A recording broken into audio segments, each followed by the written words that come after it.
সকালে ডাক্তারের চেম্বার থেকে ফিরে রিপোর্টগুলো হাতে নিয়ে সাইফ বলল, দেখেছো, বলেছি না ডাক্তার দেখানোর কোনো দরকার নেই। তোমার বা আমার কারোরই কোনো সমস্যা নেই। ডাক্তার কথা শুনিনি, খামোকা নিজেকে দোষ দিচ্ছিলে। নিশি বারান্দার কাপড় মেলে দিতে দিতে বলল, ডাক্তারের কাছে না গেলে তো জানতেই পারতাম না। আর তাছাড়া এখন তো আমি যেতে চাই, আপনি জোর করে নিয়ে গিয়েছেন। ভাই বল, নিয়ে গেছি, এজন্য নিয়ে গেছি যাতে আপনি নিজেকে নিয়ে কনফিউশনে না ভোগেন।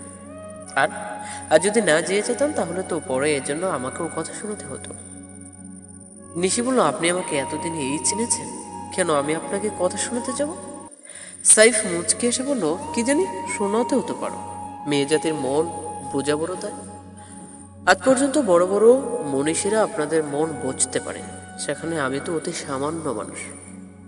নিশি বলল, রাখুন তো আপনার বড় বড় কথা, আসছে এমন মহাপুরুষ, দোকানে কি আজ যাবেন না নাকি? সাইফ বলল, ম্যাডাম আপনি বোধহয় ভুলে গিয়েছেন, আজ রবিবার। নিশি জিব্বায় কামড়ে বলল, সত্যিই ভুলে গেছি, রবিবার যে 2টো পর্যন্ত দোকান বন্ধ থাকে। ভালোই হলো, এখন চলুন, আমার সাথে রান্না করতে হবে। সাইফ বলল, মানে কি এখন আমি রান্না করব? নিশি মুখ ঘুরিয়ে বলল, কেন, আপনি রান্না করলে সমস্যা কি? আমি তো জানি আপনি বেশ ভালো রান্না পারেন। আর আজ যেহেতু আপনার দোকানে যাওয়া তাড়া নেই, আমি এখনো রান্না করতে পারিনি, তাই বলছিলাম। সাইফ বলল, মানে কি আজ দোকানে যাইনি বলে আমাকে রান্না করতে হবে? নিশিতা, এই একটা দিন ব্যস্ত থেকে ছুটি মেলে, সেই দিনটাকে একটু বিশ্রাম নিতে পারবো না? নাকি এটা আমার বাড়িতে থাকার শাস্তি? সাইফের কথায় নিশি ব্যাবাচাকা খেয়ে গেল। একটু আগে মানুষটা কি স্বাভাবিকভাবে কথা বলছে, আর এখন এই সামান্য একটা ব্যাপারে তো রিয়েক্ট করবে, এটা ওর ভাবনার বাহিরে ছিল। আজকাল সাইফ কেন জানি কথায় কথায় রাগ দেখিয়ে ফেলে, আগে এমন ছিল না, লাস্ট কিছুদিন ধরে এমন ধরছে। তারপর বললো, এটা আপনি কি বললেন? আমি আপনাকে শাস্তি দিচ্ছি? প্রতিদিনই তো একা একা রান্না করি, তাই আমি চেয়েছিলাম আজ যেহেতু আপনি আছেন আমায় একটু সঙ্গ দিন। রান্না করতে বলিনি, আপনার সাথে কথা বলতে বলতে গল্প করা হবে, ততক্ষণে আমার কাজও হয়ে যাবে।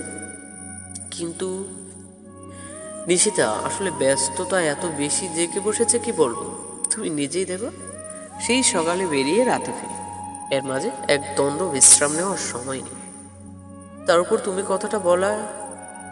নিশি বলল, আপনি সারাদিন ব্যস্ত থাকেন, তাই আপনার বাসায় থাকলেও স্ত্রীকে একটু সময় দিতে ইচ্ছা করে না, বা তাকে কোনো একটা কাজে হেল্প করার মনও আপনার থাকে না। আর আমি তো সারাক্ষণ বাড়িতে থাকি, তবে আপনার থেকে আমার ব্যস্ততা কোনো অংশে কম নয়, বরং আরও বেশি। সব কিছু সামলিয়ে আপনার বড় ছোট আবদারগুলো আমাকেই পূরণ করতে হয়। আমার খুব ক্লান্ত লাগলেও আপনার জন্য কিছু করতে পারলে আমার খুব ভালো লাগে। কখনো আপনার কোনো কথায় না বলিনি। সাইফ বলল, নিশিতা, তা তো আমি অস্বীকার করছি না, এই সংসারের জন্য তোমার ত্যাগ কোনো কিছুতেই পূর্ণ হয় না। আসলে আমার একটা সামান্য কথায় তুমি এতটা কষ্ট পাবে বুঝে উঠতে পারিনি। নিশি বাক্য কণ্ঠে বলল, না না, আমি কষ্ট পাইনি, জাস্ট কথার পিঠে কথা বলেছি। এ বলে রান্না করার জন্য প্রস্তুতি নিতে লাগলো। সাইফও নিশির পিছু পিছু গেল। নিশিকে এটা ওটা এগিয়ে দিতে দিতে বলল, সরি নিশিতা। নিশি বলল, জানেন, আমাদের রাসূল সাল্লাল্লাহু আলাইহি ওয়াসাল্লাম ছিলেন পৃথিবীর শ্রেষ্ঠতম মহামানব। এই মানুষটা পুরো মুসলিম উম্মার দায়িত্ব সামলাতেন। এরপর গড়ে ফিরে স্ত্রীদের সব কাজে সাহায্য করতেন হাসি মুখে।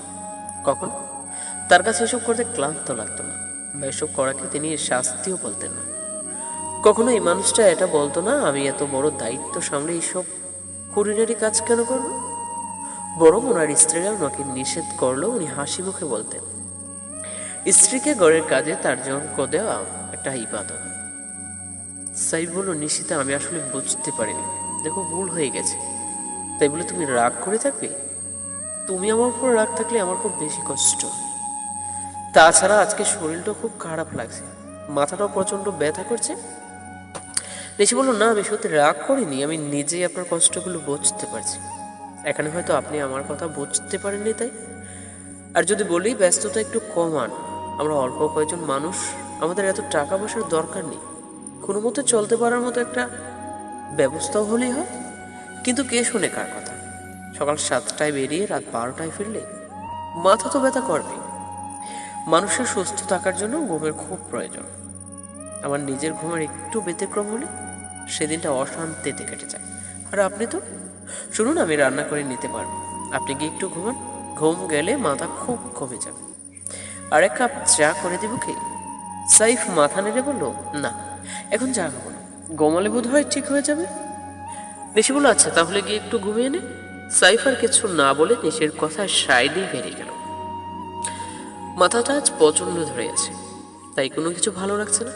নিশি মনে মনে ভাবলো, আজকাল ওনার প্রায় মাথা ব্যথা দেখা দেয়, তার উপর মাঝে মাঝে মেজাজও চটে যায়। এটা কি কোনো বড় ধরনের অসুখের লক্ষণ? কি জানি, একবার ডাক্তার দেখাতে হবে। এদিকে নাদিয়া ভয়ে ভয়ে শাশুড়ির সামনে কে দাঁড়ালো। বাড়ি থেকে ফোন এসেছে, মা খুব অসুস্থ, নিখিতারও জ্বর, তার উপর ওর সেমিস্টার পরীক্ষা চলছে। যদি একবার নাদিয়া যায় তো তাহলে বেশ উপকার হবে। মেজু দুলাভাইয়েরও কি যেন অসুখ, তাই মেজুকে আসতে পারবে না। আর বরপু এখন তো ডাকাতে। সাধারণ সামান্য সর্দি কাশি ধরনের কোনো অসুখ মা আমাদের জানান না, কিন্তু এখন হয়তো অসুস্থটা বেশি। আমাকে এখন যেতে দেবে? নাদিয়া সব ভাবতে তখনই ওর শাশুড়ি বলল, কি ব্যাপার ছোট বউ, কিছু বলবা? নাদিয়া ভয়ে ভয়ে বলল, আম্মা, আসলে আমার মা ফোন করেছিল, উনি খুব অসুস্থ, আমাকে যদি দুদিনের জন্য যেতে দিতেন। নাদিয়ার শাশুড়ি কিছুক্ষণ নাদিয়ার দিকে তাকিয়ে থেকে বলল, কেন, তোমার ছোট বোন নাই বাড়িতে? নাদিয়া বলল, জি আছে, আসলে ও নিজেও অসুস্থ, তার উপর ওর পরীক্ষা চলছে। নাদিয়ার শাশুড়ি বলল, দেখো ছোট বোন, এখন তুমি কিভাবে যাবে? কাল আবার রাবেয়ার শ্বশুর শাশুড়ি আসবে, এখন তোমার যাওয়া চলবে না। তোমার বড় বোনদের কাউকে আসতে বলো। নাদিয়া বলল, আম্মা, তারা আসতে পারছে না দেখি তো আমাকে। নাদিয়ার শাশুড়ি বলল, তারা আসতে পারছে না, তাদের সময় নেই, তোমার তো সময়ের অভাব নেই, তাই কথায় কথায় তোমাকে দৌড়ে যেতে হবে। দুদিন পর তোমার মায়ের অসুখ, বোনের অসুখ, হ্যান হয়েছে ত্যান হয়েছে, সব কিছুর জন্য তোমাকে দৌড়ে যাইতে হইব? নাদিয়া বলল, এমন নয় আম্মা, আমার মা সহজে আমাকে যেতে বলে না, হয়তো খুব বেশি অসুস্থ। আতিয়া দরজার পাশ থেকে বলে উঠল, আম্মা, খালাম্মা হয়তো খুব বেশি অসুস্থ, আপনি নাদিয়ারে যেতে দেন, তাছাড়া আমি তো আছি। নাদিয়ার শাশুড়ি বলল, তুমি তো আছো, রাবেয়ার শ্বশুর শাশুড়ি আসলে তাদের কোনো কিছুর ত্রুটি হলে তো কথা আমাকে আর আমার মেয়েকে শুনতে হবে। রাবেয়া বলল, আম্মা, আমি সব সামলে নেব, তাছাড়া নাদিয়া যখন ছিল না তখন তো আমি সব করতাম, এখনো পারবো, আপনি ওকে যেতে দিন। নাদিয়ার শাশুড়ি বলল, বেশি বড় কথা বলো না বড় বউ, এ করে আমি যা বলবো তাই হবে, এটাকে ভুলে গেছো? সংসার এখন আমার অধীনে, মনে রেখো। তারপর নাদিয়া লক্ষ্য করে বলল, শোনো ছোট বউ, তোমার মাকে বলে দাও তুমি এখন যেতে পারবে না। রাবেয়ার শ্বশুর শাশুড়ি গেলে পরে গিয়ে দুদিন থেকে এসো, এখন তোমার অন্য বোনদের কাউকে আসতে পারো। নাদিয়া ছলছল চোখে শাশুড়ির ঘর ছেড়ে বেরিয়ে এলো, বুক ফেটে কান্না আসতে চাইল। মা ওদের জন্য সর্বশেষ করেছে, নিজের জন্য না ভেবে আমাদের সব আবদার চাওয়া মিটিয়েছে। আজ মায়ের অসুস্থতায় মায়ের একটু সেবা করার সুযোগ পাচ্ছে না। এর চেয়ে বড় ব্যর্থতা সন্তানের জন্য আর কি ভাই আছে? মনে মনে বলল, মা, আমাকে ক্ষমা করে দিও। মনে করো তোমার সন্তানকে তুমি একেবারের জন্য বিক্রি করে দিয়েছ, সে এখন অন্যের বাড়ির দাসী, তার উপর এখন আর তোমার কোনো দাবি দেওয়া থাকতে পারে না। নাদিয়ার চোখ থেকে জ্বর জ্বর করে পানি পড়ছে, খুবই কষ্ট হচ্ছে আজ।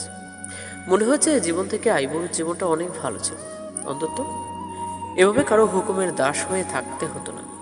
নাদিয়া নিজেকে নিজেই প্রশ্ন করছে, এটাকে কি জীবন বলে? জীবন কি এতটা কঠিন হওয়ার ছিল, নাকি মেয়েদের জীবনটাই এমন? তো ফ্রেন্ডস, আজকের পর্ব এ পর্যন্ত। আশা করি আপনাদের ভালো লেগেছে। যদি ভালো লেগে থাকে একটি লাইক দিয়ে দেবেন, আর অবশ্যই কমেন্ট করে দুলাইন অনুভূতি প্রকাশ করুন। আজ এসে দেখা হবে নতুন পর্বে। আল্লাহ হাফেজ।